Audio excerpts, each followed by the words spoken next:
The rain was coming down hard that Tuesday evening. The kind of rain that makes you want to stay inside with a warm cup of coffee. David Chen stood behind the counter of his small diner, watching the water stream down the windows.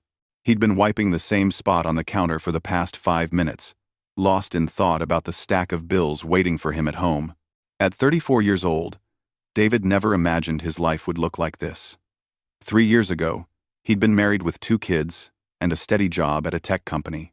Now he was a single father running a struggling diner, trying to make enough money to keep a roof over his family's head.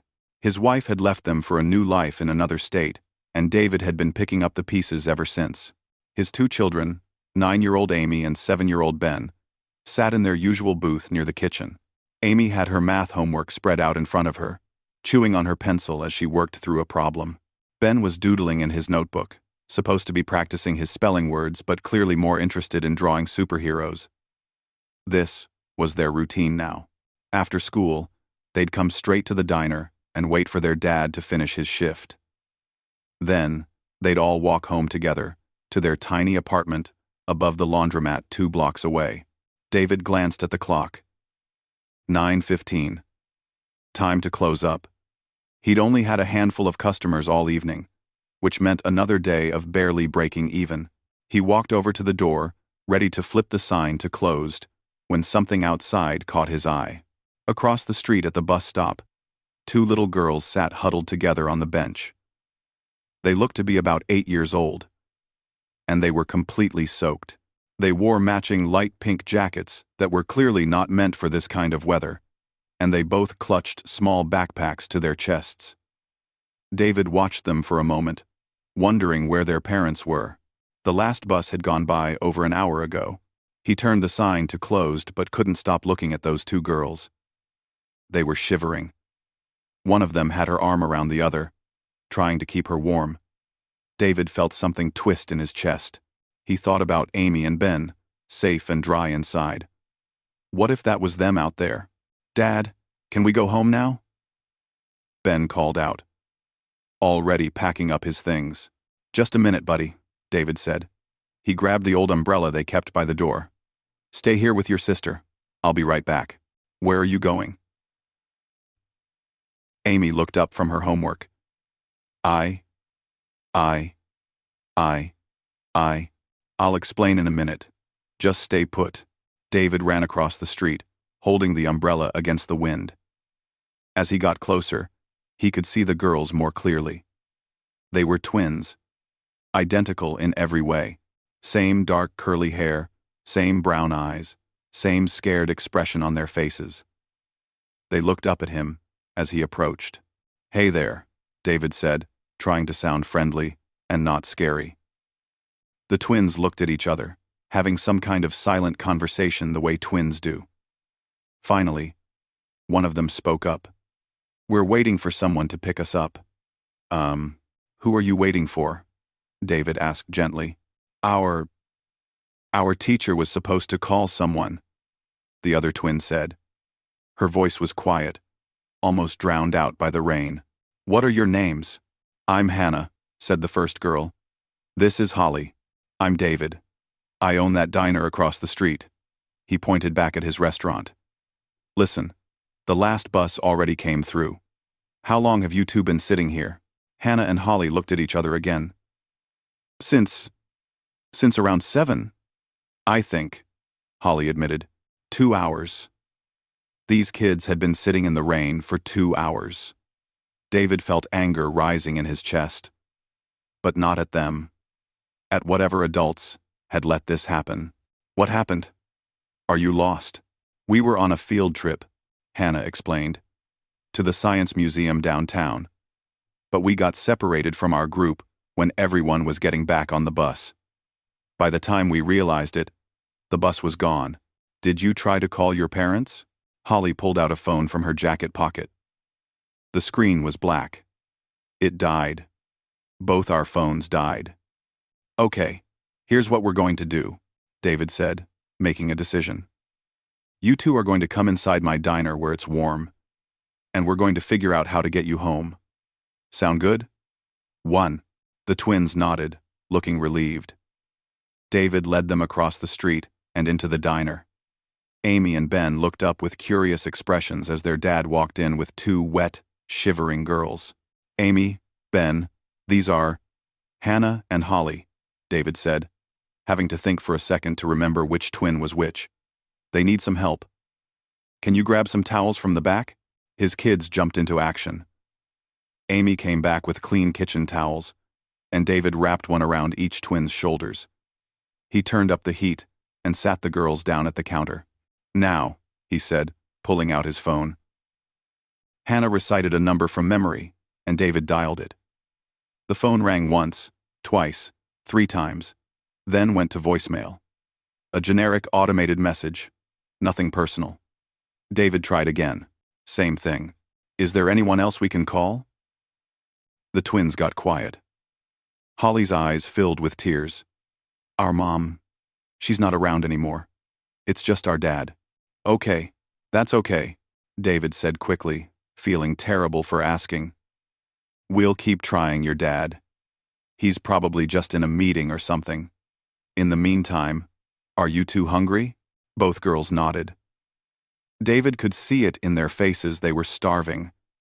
He went into the kitchen and started making grilled cheese sandwiches. His specialty. He poured 2 cups of hot chocolate and brought everything out to the counter. Hannah and Holly ate like they hadn't seen food in days. They finished their sandwiches in minutes and drank the hot chocolate so fast David worried they'd burn their tongues. He made them 2 more sandwiches. While the twins ate, David tried the number again. Still voicemail. He called the non-emergency police line and explained the situation. The operator told him they could send someone, but with the weather and it being this late, it would be hours before anyone could get there. The girls would probably end up in emergency foster care for the night until they could locate the father. David looked at Hannah and Holly. They were starting to warm up, talking quietly with Amy about their favorite subjects in school. Ben had shown them his superhero drawings, and they were complimenting his artwork. They seemed like sweet kids, good kids, the kind of kids who didn't deserve to spend the night with strangers in some emergency placement. He thought about the bills at home, the rent that was due in 3 days, the fact that he barely had enough food in the apartment to feed his own 2 kids, let alone 4, his tiny apartment with only 2 bedrooms, all the very logical reasons why he couldn't possibly take these girls home with him. Then he looked at them again and saw Amy at that age. Scared, vulnerable, needing someone to care. "Listen," David said, kneeling down to be at eye level with the twins. "I'm going to keep trying to reach your dad, but it's getting really late. How would you feel about staying at my place tonight? Just until we can get hold of your father in the morning. You can sleep in Amy's room. I'll take the couch. Tomorrow we'll sort everything out." "Really?" Holly's face lit up. "You'd let us stay with you?" Action. Really. But we need to keep trying to call your dad so he doesn't worry, okay?" Both twins nodded enthusiastically. David gathered up the kids and locked up the diner. As they walked through the rain toward his apartment, Amy holding Holly's hand and Ben chatting with Hannah about superheroes, David wondered what kind of father let his children end up alone in the rain at night. What kind of man was so unreachable that 2 scared little girls couldn't get help? He tried the number 1 more time before they climbed the stairs to his apartment. Still voicemail. David left a message this time, explaining who he was and that the girls were safe. He left his number and address. That night, David gave up his bed to the twins, and Amy insisted on sleeping on the floor of her room to keep them company. David made up the couch and lay there in the dark, staring at the ceiling. His rent was due in 3 days, and he was $40 short. He had 4 kids to feed for breakfast instead of 2. He had no idea who these girls' father was or when he'd show up. But as he listened to the sound of the 4 children laughing together in the bedroom, sharing stories before falling asleep, David felt something he hadn't felt in a long time. Like maybe, despite everything, he'd done something right today. He had no idea that the decision he'd made tonight would change everything. David woke up to the smell of something burning. For a second, he forgot where he was. then remembered he'd fallen asleep on the couch. He jumped up and ran toward the kitchen, his heart pounding. What he found wasn't a fire. It was chaos. All 4 kids were in the kitchen, and they'd apparently decided to make breakfast. Pancake batter was everywhere. On the counter, on the floor, somehow even on the ceiling. The toaster was smoking. 2 pieces of bread stuck inside, turning black. Amy was trying to crack eggs into a bowl but kept getting shells in the mix. Ben was pouring orange juice and missing the cups entirely. Hannah and Holly were attempting to flip pancakes on the stove, but they kept falling apart. "What's going on in here?" David asked, trying not to laugh. 4 guilty faces turned to look at him. Then Ben started giggling. Then Amy. Soon all 4 kids were laughing, and David couldn't help but join in. When was the last time his apartment had been filled with this much laughter? "We wanted to make you breakfast," Holly said, looking embarrassed. "To say thank you for letting us stay. That's really sweet of you guys," David said, surveying the damage. "But how about I take over before we burn the place down?" He unplugged the toaster and rescued the burnt bread. Then he took over at the stove, salvaging what he could of the pancake batter. It wasn't much. He'd have to stretch what little food he had in the fridge to feed 6 people. He counted the eggs. 5 left. He could make scrambled eggs and split them between everyone. The pancake batter would make maybe 8 small pancakes. It would have to be enough. While David cooked, the kids cleaned up the mess they'd made, working together like a little team. Hannah washed dishes while Amy dried them. Holly swept the floor while Ben wiped down the counters. Watching them, David felt a strange warmth in his chest. His apartment had never felt this alive. They all squeezed around the small kitchen table, and David divided up the food as evenly as he could. He gave himself the smallest portion, making sure the kids had enough. As they ate, David tried calling the twins' father again. This time, someone answered. Whitmore residence. It was a woman's voice, crisp and professional. Not warm, not friendly. Like she was answering a business call. "Hi, yes, my name is David Chen. I'm calling about Hannah and Holly. They got separated from their school group yesterday, and they've been staying with me." There was a sharp intake of breath on the other end. "The girls are missing? Since yesterday?" David's stomach dropped. "Wait, you didn't know they were missing? Hold on." He heard muffled voices. Then the woman came back on the line. "Sir, where are you? We need to send someone immediately." David gave his address, his mind racing. How could their own family not know these kids had been missing for almost 24 hours? What kind of situation were these girls living in? The woman, who introduced herself as Patricia, said someone would arrive within the hour.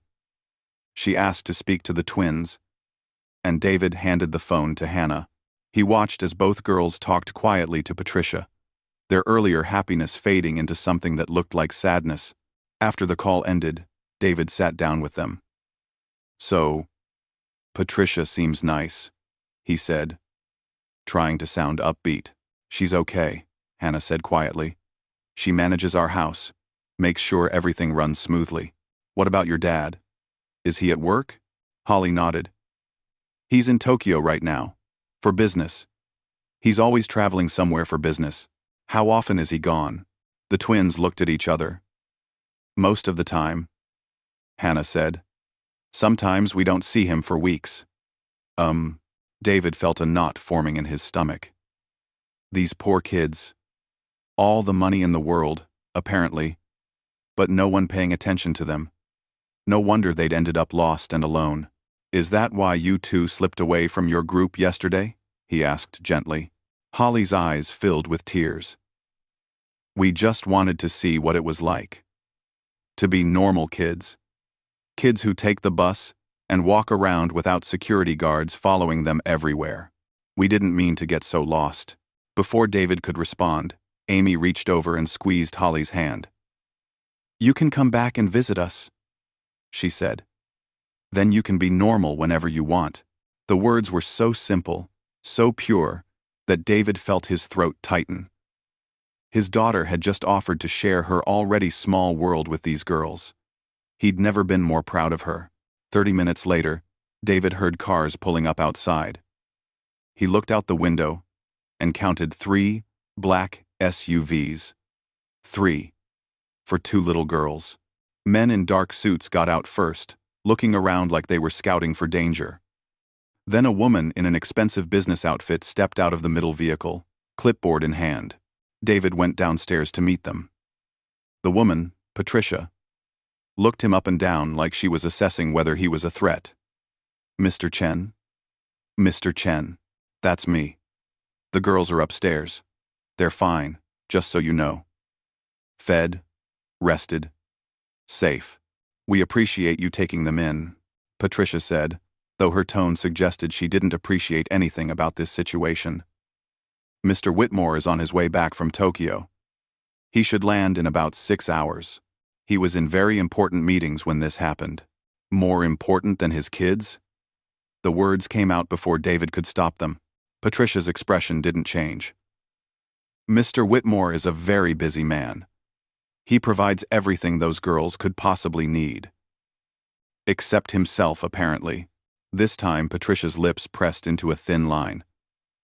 "Mr. Chen, I don't think you understand the kind of life these children come from. They have the best schools, the best clothes, the best opportunities. They live in a 10,000 square foot home with staff to care for their every need." Quote, "And yet they ran away," David said quietly. "Doesn't that tell you something?" Before Patricia could respond, the kids came down the stairs. Hannah and Holly were dragging their feet, clearly not wanting to leave.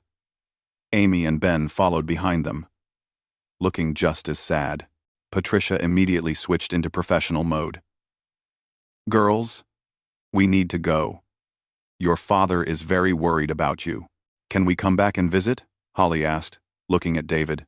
"I don't think that would be appropriate," Patricia started to say, but David cut her off. "You're welcome here anytime," he said, looking at the twins. "If it's okay with your dad." "Of course." Patricia pulled out an envelope from her bag. "Mr. Whitmore wanted me to give you this, as a thank you for your trouble." She held it out to David. He took it and glanced inside. $500. A week's worth of income for him, just handed over, like it was nothing. Part of him wanted to take it, needed to take it. His rent was due in 2 days. But something about it felt wrong. Like they were trying to pay him off, reduce what he'd done to a simple transaction. "I can't accept this," David said, handing it back. Patricia looked genuinely surprised. "I didn't do it for money. I did it because they needed help, and I was there. That's what people do." "Not in my experience," Patricia muttered, but she took the envelope back. Hannah and Holly hugged Amy and Ben goodbye, and David felt his heart break a little watching them. The twins climbed into the middle SUV, and within seconds, the small convoy was pulling away. David and his kids stood on the sidewalk watching until the vehicles disappeared around the corner. "That was weird," Ben said. "Yeah," Amy agreed. "They seemed sad, even though they're going back to a big fancy house." David put his arms around his kids and led them back upstairs. As they climbed the steps, he noticed something on the floor by the door. A business card. He picked it up and read it. Patricia's card, with a handwritten note on the back. "Mr. Whitmore will want to thank you personally." That evening, after putting the kids to bed, David sat at his kitchen table with his bills spread out in front of him. He was still $40 short on rent. He'd turned down $500 that afternoon. Maybe he was an idiot. Maybe he should have taken the money. But when he thought about Hannah and Holly's faces, the way they'd lit up making breakfast with his kids, the way they'd begged to come back and visit, he knew he'd made the right choice. Some things couldn't be bought. Some things were more important than money. He just hoped he'd be able to explain that to his landlord in 2 days. A week went by, and David had almost convinced himself that was the end of the story. Hannah and Holly would go back to their mansion, their private schools, their world of money and privilege. He'd go back to struggling with his diner, trying to keep his head above water. Their lives had intersected for one brief moment, and now they'd go their separate ways. He was wrong. It was Wednesday afternoon, right in the middle of the lunch rush. David was working the grill while his one part-time employee, Mrs. Rodriguez, handled the register. The diner was actually busy for once. Maybe a dozen people scattered across the booths and counter seats. Then, the door opened, and the entire place seemed to go quiet. A man walked in wearing a suit that probably cost more than David's car. He was tall, maybe in his early 40s, with dark hair going gray at the temples. Everything about him screamed money and power. The other customers stared as he looked around the small diner like he'd just walked onto another planet. His eyes found David behind the counter. "Are you David Chen?" "That's me," David said, wiping his hands on his apron. "Can I help you?" "I'm Richard Whitmore, Hannah and Holly's father." The lunch crowd definitely got quiet now. People weren't even pretending not to listen anymore. David came around from behind the counter, suddenly very aware of the grease stains on his apron and the smell of fried food that probably clung to his clothes. "Mr. Whitmore, I wasn't expecting you." "I should have come sooner," Richard said. "I just got back into the country 2 days ago. I wanted to thank you in person for what you did for my daughters. It was nothing, really. Anyone would have done the same." "That's where you're wrong." Richard's expression was serious. "Most people wouldn't have." "Could we talk somewhere private?" David glanced around at his lunch customers. Mrs. Rodriguez nodded at him, letting him know she could handle things. He led Richard to the back booth, the same one where Hannah and Holly had sat that rainy night. They sat down across from each other, and for a moment, neither man spoke. The expensive suit couldn't hide the exhaustion in his eyes, the worry lines across his forehead. This was a man carrying a heavy weight. "My daughters haven't stopped talking about you," Richard finally said. "About your kids. About the breakfast you made them. The way Amy shared her room. The way Ben showed them his drawings. They said it was the best night they'd had in months." David didn't know what to say to that. It felt sad somehow, that one ordinary evening in a cramped apartment could mean so much to these girls. "Patricia told me you refused the money I offered," Richard continued. "Why?" "Because I didn't help your daughters for money. I helped them because they needed help." Richard leaned back, studying David like he was trying to solve a puzzle. "I looked into you, Mr. Chen. I hope you don't mind. I had to make sure my daughters had been in good hands." David felt a flash of anger. "You looked into me? What, like a background check?" "Something like that. I'm a careful man when it comes to my children." Richard pulled out a folder from his briefcase. "You're 34. Divorced 3 years ago. Your ex-wife lives in Denver with her new husband. You see your kids every day because you fought for primary custody.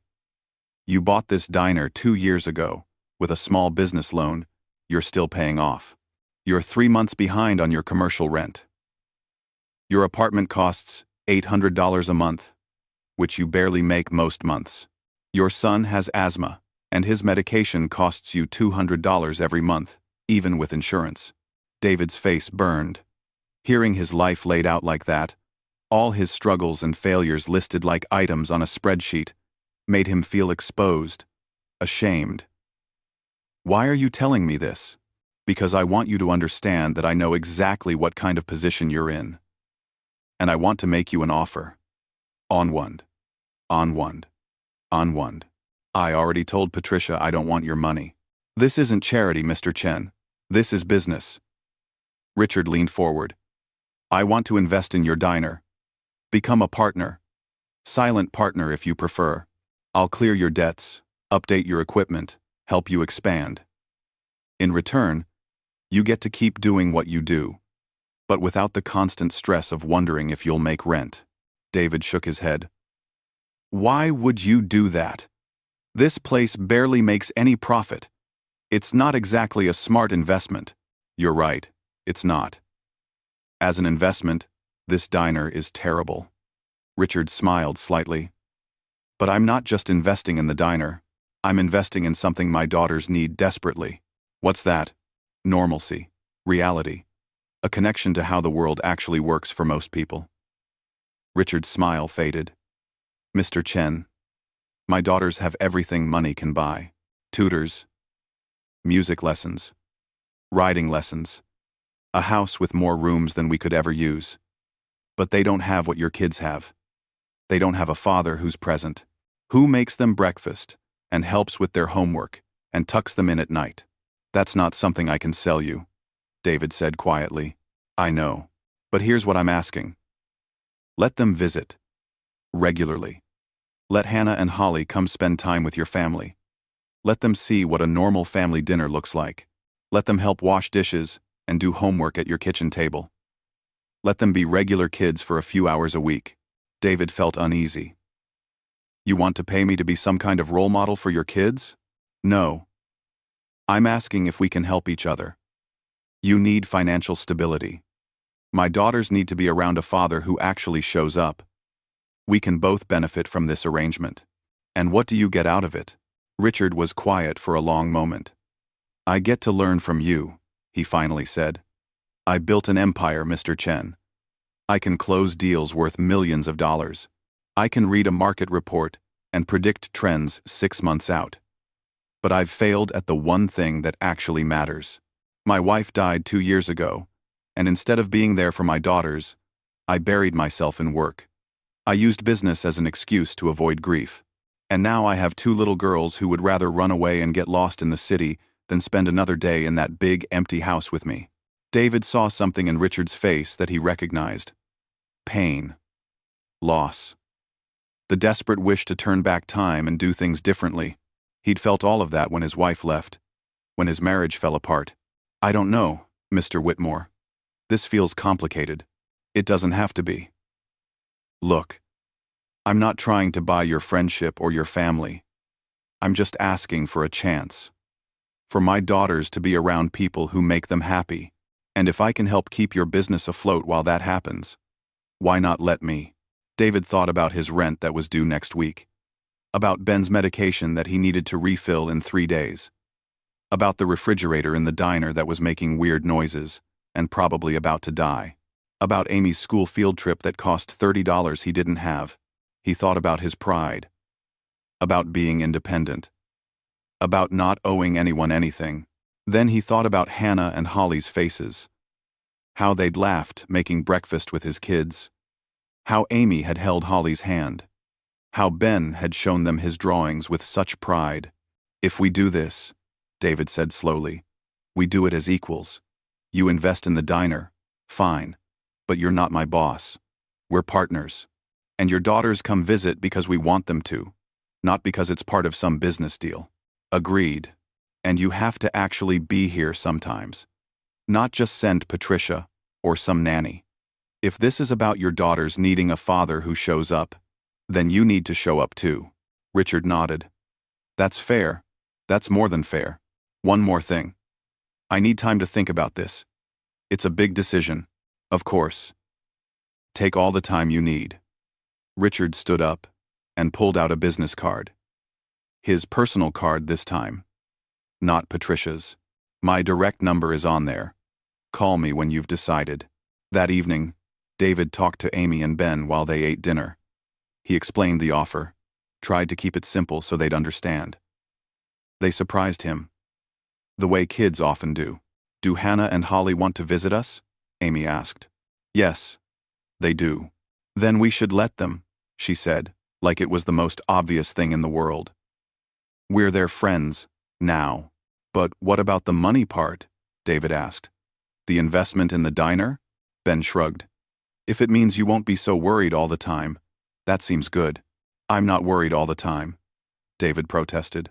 Both kids gave him a look that said they knew better. Amy reached across the table and patted his hand. Dad, we hear you at night sometimes. When you think we're asleep. You're always on the phone. Worried about bills. David felt his throat tighten. He'd tried so hard to shield them from his stress, from his money problems. Apparently, he hadn't done as good a job as he thought. Okay, he said. Okay, I'll think about it. But he already knew what his answer would be. Sometimes, pride was a luxury you couldn't afford. And sometimes, accepting help wasn't weakness. It was just being smart enough to recognize when you couldn't do everything alone anymore. He called Richard that night, after the kids were in bed. "Let's try it," David said. "But we start small. See how it goes." "Thank you," Richard said. And he sounded genuinely relieved. "You won't regret this." David hoped he was right. He had no idea that this decision was about to change both their families in ways neither of them could predict. 3 months passed, and David's life transformed in ways he never expected. The diner got new equipment. The broken refrigerator was replaced. The old stove that only worked on 3 burners got upgraded to a professional-grade range. David hired 2 more employees, which meant he wasn't working 15-hour days anymore. For the first time in years, he could breathe. But the biggest change wasn't the equipment or the money. It was the weekends. Every Saturday morning, a car would pull up outside David's apartment. Not the intimidating black SUVs from before, just a regular sedan driven by Patricia. Hannah and Holly would hop out with backpacks full of homework and games, their faces lit up with excitement. They'd spend the whole weekend with David's family, and Sunday evening, they'd go home. It became a routine everyone looked forward to. The first few visits were a bit awkward. Hannah and Holly didn't know how to do normal kid things. They'd never made their own bed, or helped with dishes. They'd never played board games or had pillow fights. Amy and Ben taught them everything: how to build a blanket fort, how to make microwave popcorn for movie night, how to play cards and not take it too seriously when you lost. David watched his little apartment transform into something full of life. 4 kids doing homework at the kitchen table. 4 kids arguing over what movie to watch. 4 kids laughing so hard at dinner that milk came out of someone's nose. His apartment had never felt crowded before, but now it felt full. Full. In a good way. Richard started showing up too, which surprised everyone. The first time he appeared at the diner on a Tuesday afternoon, David thought something was wrong. But Richard just asked for an apron. He wanted to help during the lunch rush. David handed him one, half expecting the billionaire to give up after 10 minutes. He didn't. Richard worked alongside David, taking orders, refilling coffee, clearing tables. He wasn't particularly good at it. He moved slowly. Sometimes forgot orders, occasionally dropped things, but he showed up. Every Tuesday and Thursday, Richard would come to the diner for a few hours, not as an owner checking on his investment, but as someone actually working. The regular customers got used to seeing one of the city's richest men serving them coffee and burgers. Some found it funny. Others found it inspiring. One older woman told David she'd never seen a rich person willing to get their hands dirty before. "Why do you do this?" David asked Richard one day while they were cleaning up after closing. Richard paused, holding a rag mid-wipe. "Because I spent 20 years behind a desk, making money. I forgot what it felt like to actually do something real. Something where you can see the results right in front of you. Someone's hungry. You feed them. It's simple. Honest." David understood that. There was something satisfying about the diner work that his old tech job never had. You made food. People ate it.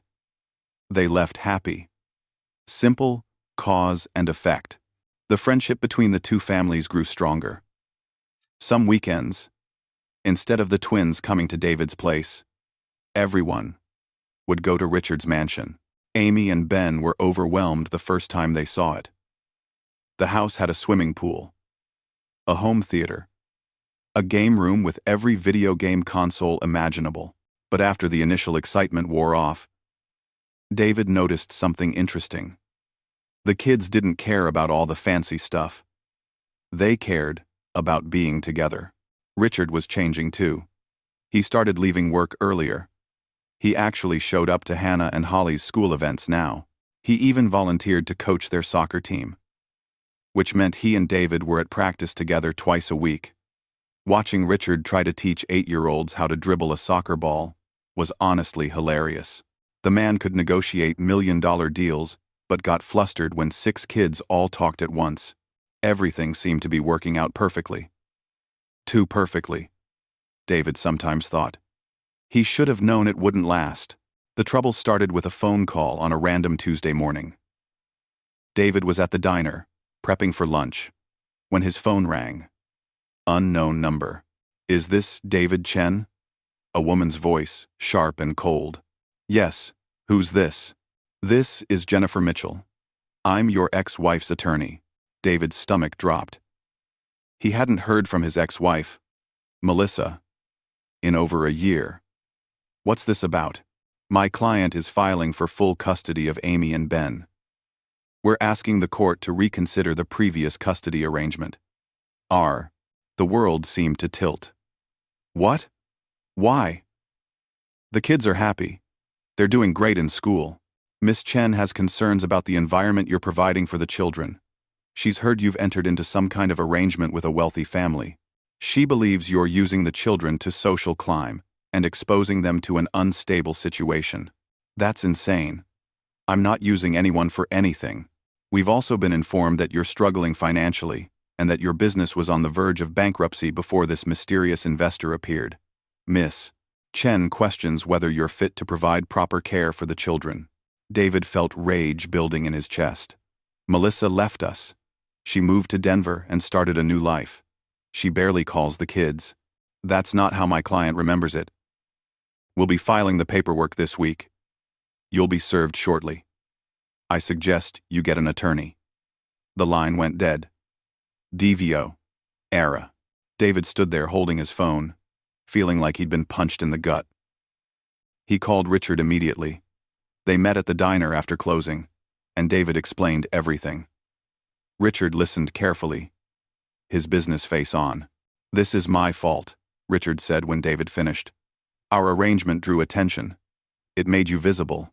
It's not your fault. It's Melissa being Melissa. She heard I might have money now. So suddenly, she cares about the kids. Let me help.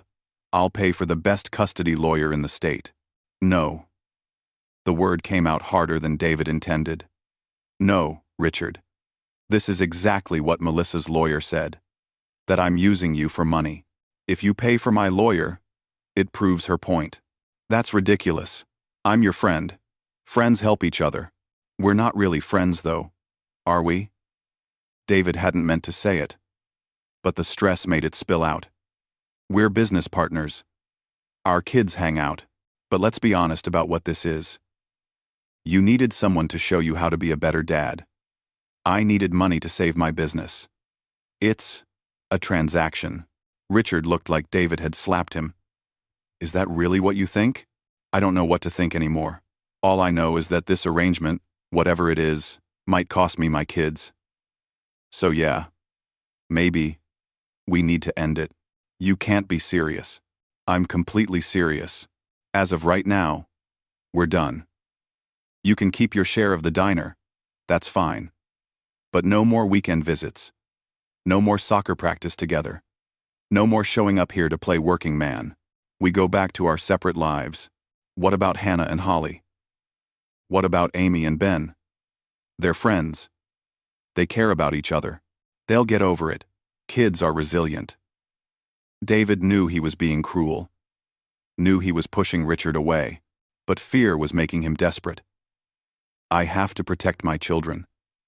That's the only thing that matters. And you think pushing us away protects them? You're making a mistake, David. Maybe. But it's my mistake to make. Richard stood up slowly. Fine. If that's what you want. But you're wrong about one thing. We are friends. Or at least, I thought we were.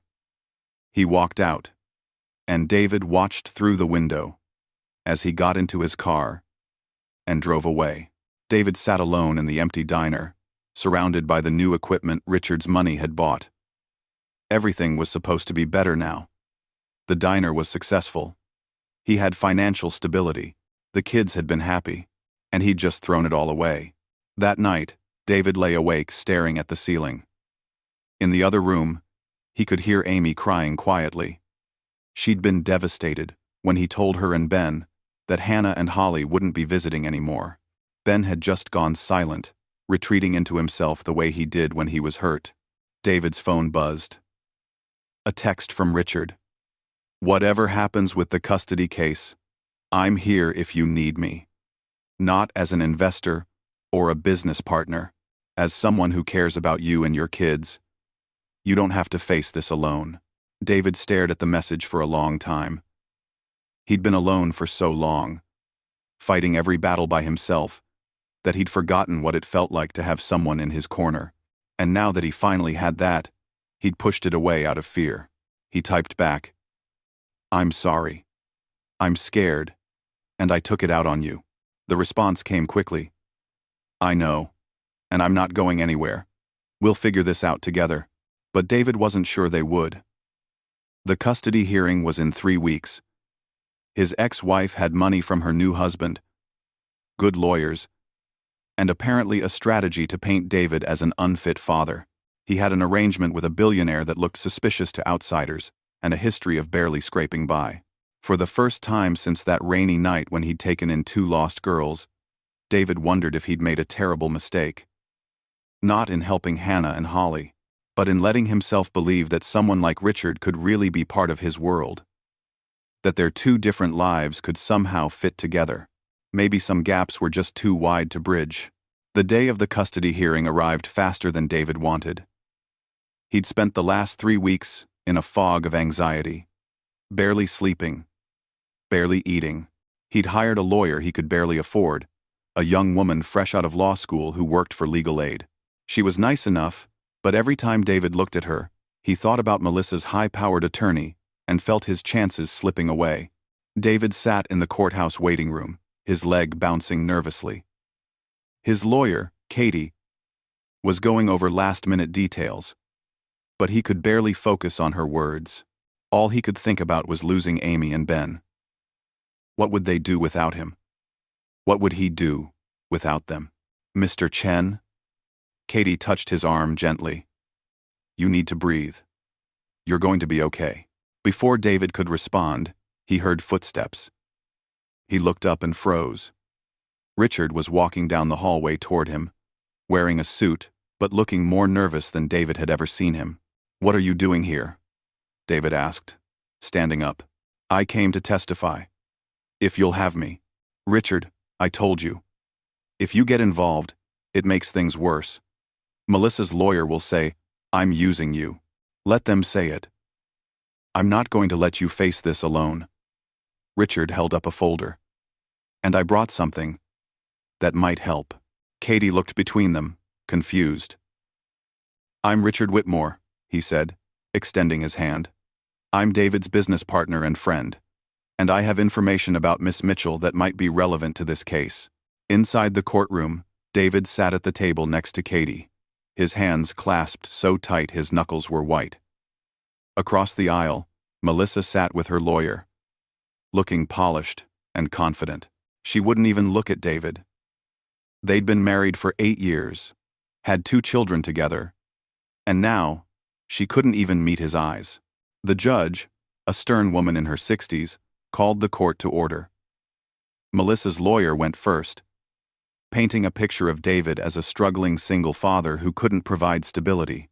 She talked about his financial problems, his tiny apartment, how he'd gotten involved with a wealthy family in what appeared to be a questionable arrangement.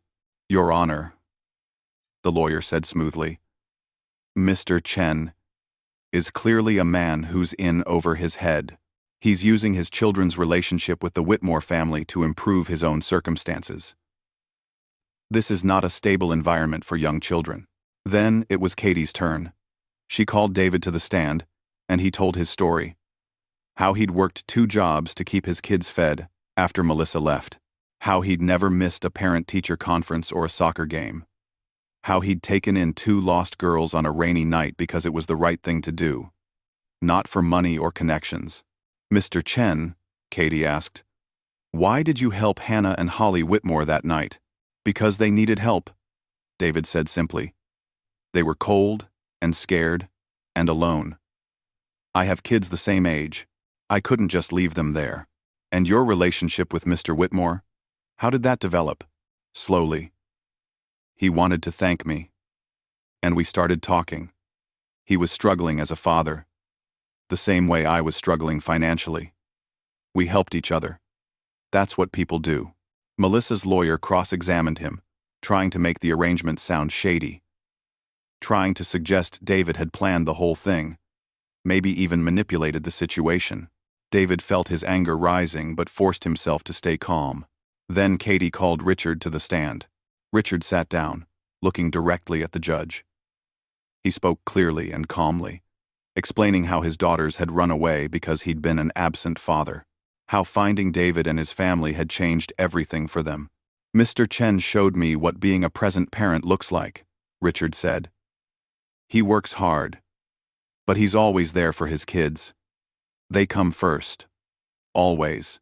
I invested in his business because he's talented and hardworking, but I kept coming back because he became my friend, because he made me want to be a better father.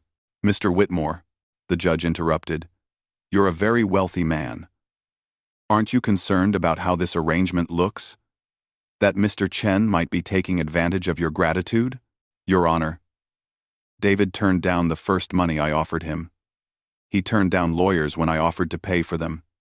He pushed me away when he thought our friendship might hurt his custody case. That's not someone taking advantage. That's someone with integrity. Melissa's lawyer stood up. Your Honor, I have questions for Mr. Whitmore about the nature of this arrangement. But before she could continue, Richard pulled out his folder. Actually, I have some information about Miss Chen that might be relevant to these proceedings. The lawyer looked alarmed. Objection. Your Honor. This is highly irregular. What kind of information? The judge asked, leaning forward. Financial records showing that Miss Chen's new husband, Trevor Mitchell, is currently under investigation for fraud. Also, phone records showing that Miss Chen has called her children a total of 6 times in the past year. 6 times in 12 months. The courtroom went silent. Melissa's face went pale. Your Honor, Richard continued. I'm not trying to attack Miss Chen's character, but this custody challenge isn't about what's best for Amy and Ben. It's about money. Miss Chen heard that David's circumstances had improved, and suddenly she wants custody. She doesn't want her children. She wants child support from a man she thinks can now afford to pay it. Melissa's lawyer was on her feet, objecting loudly, but the damage was done. The judge called for a recess. In the hallway, David turned to Richard. How did you get all that information? I have resources. I made some calls, had some people look into things. Richard's expression was serious. I wasn't going to let her take your kids, David. Not when I knew the real reason she was doing this. Katie pulled them aside. The judge wants to speak to the children. Privately.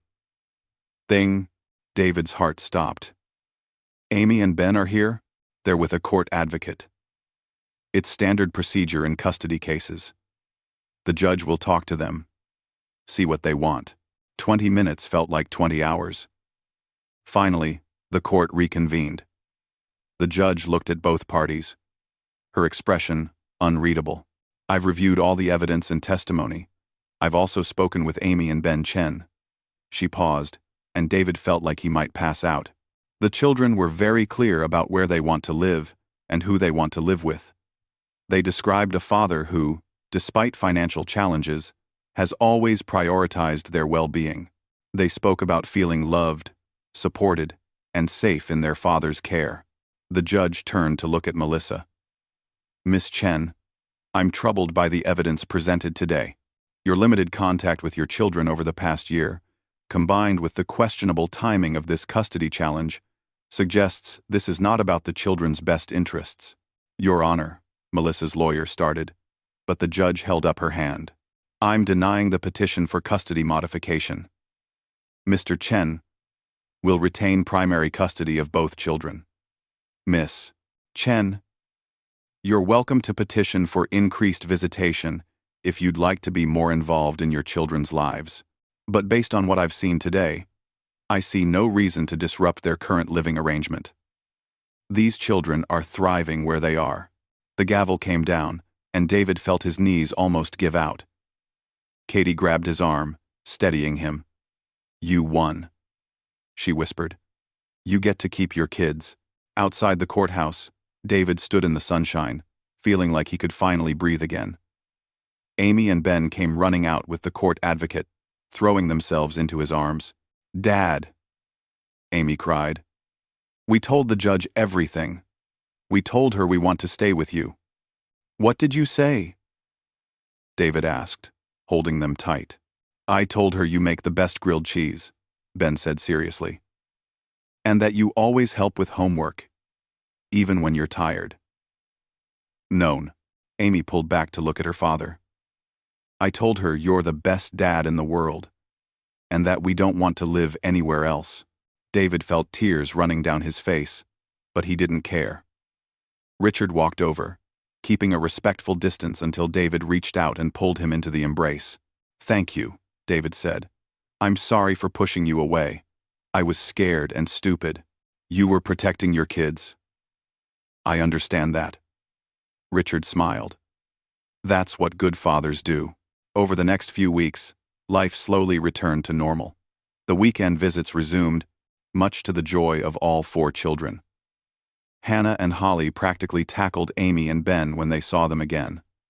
The diner continued to thrive, and Richard kept showing up on Tuesdays and Thursdays to help out. 6 months later, they opened a second location. At the grand opening, all 6 of them stood together, cutting the ribbon. David had insisted that Amy, Ben, Hannah, and Holly be part of it. They were as much a part of this story as anyone.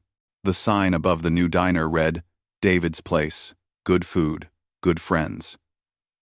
A reporter asked David about the name. "It's about what matters," David explained, looking at Richard and their 4 kids. "Not money or status or any of that. It's about showing up for people, being there when they need you. That's what makes a good life." That evening, after the celebrations died down, the 6 of them sat at a table in the new restaurant, eating burgers and fries. Hannah was telling a story that had everyone laughing. Holly had ketchup on her nose. Ben was stealing fries from Amy's plate. Richard caught David's eye across the table and smiled. David thought back to that rainy night months ago when he'd seen 2 scared little girls at a bus stop. He'd had $40 to his name and more problems than solutions. He could have walked away, could have told himself it wasn't his problem, but he hadn't. He'd done what felt right, even though it was hard, even though it scared him.